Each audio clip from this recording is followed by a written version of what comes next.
The Illinois legislature has just over a month left in its annual spring session. On the docket, a fix for how the state awards licenses to operate in the legal cannabis business. Consumers may not notice it, but the licensing process has been plagued with issues. Amanda Vinicky joins us now with more. Amanda. Yeah, Brandis, it has been legal in Illinois for adults to smoke, eat, or otherwise use pot for nearly a year and a half, and it has proven popular from the onset. Lines that you should see on screen, they are from day 2 of recreational marijuana being legal. Now, yesterday was the unofficial holiday for pot, 420. I did drive by a dispensary downtown, and while it was nowhere near this winding long line, I did see a socially distanced queue outside.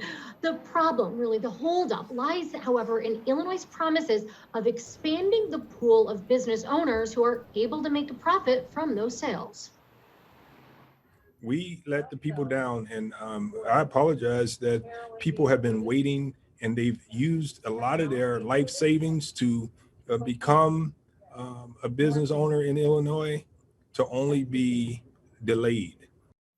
Here is the heart of that letdown. Illinois limits how many shops can sell pot. They have to be licensed. And right now, that is a space monopolized. All of the dispensary owners, white men.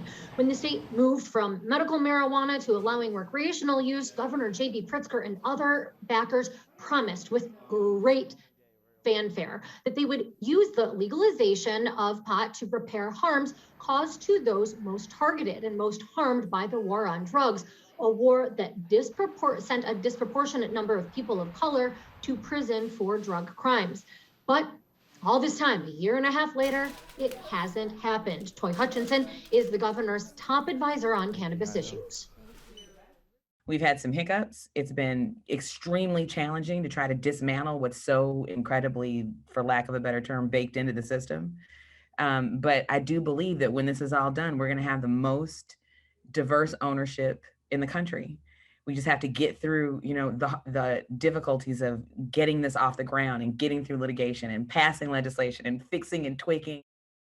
Now, those hiccups have Deborah Dillon frustrated. Her name is on 11 of the more than 4,500 applications that were sent in to the state of Illinois to get one of only 75 lucrative social equity cannabis dispensary licenses.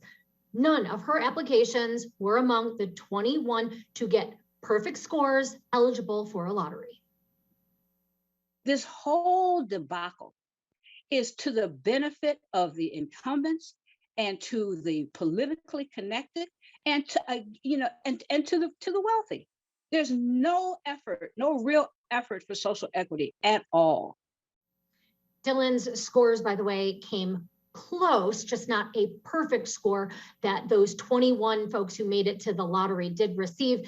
Now, they still haven't gotten licenses either. The 75 licenses were supposed to have been awarded last May, as in 2020, and instead none have. First, there were delays that the state blamed on COVID. Then there were concerns about how the applications were scored. Illinois reports at least 6 lawsuits currently going that are tying things up. Now, applicants, including Dillon, did get the chance to correct any so-called deficiencies in their applications, but that still hasn't resulted in finalists. And she says that's a quagmire too. Yes, and the second deficiency notice was like picking fly feces from pepper. It was so difficult. Flies, feces from pepper, she laughs, but this is high stakes. It is big money, and Dillon doesn't understand what's taking the state so long. How hard can it be? Put all of the qualified applicants who score 90% or above, into a bowl. You've gone through these deficiency notices, you know who they are. Why don't we do something fair for a change? Wouldn't that help the governor? Would that not restore faith in the process and in him if he had a fair lottery?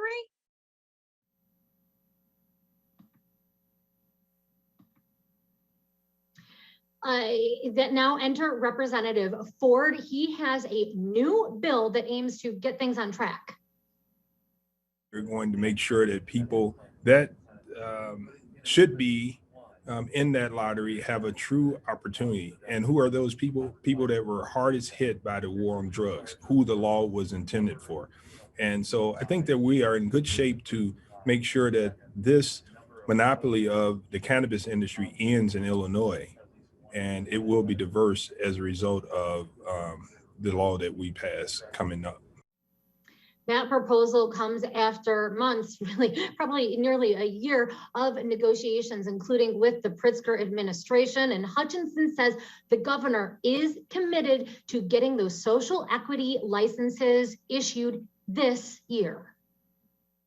We have to do now is to make sure that there are people who are able to achieve that these very first equity licenses that'll go out anywhere, really. So I can't wait for that day. And I know that the applicants who've been waiting and believing and dreaming this entire time can't wait for that day either. And we're going to get there. But Dylan is skeptical. She says she has no trust in the process, no trust in elected officials, and she doesn't like Ford's proposal. We could see more negotiations before the spring session adjourns the end of May. Brandis, back to you. As always, Amanda, thank you.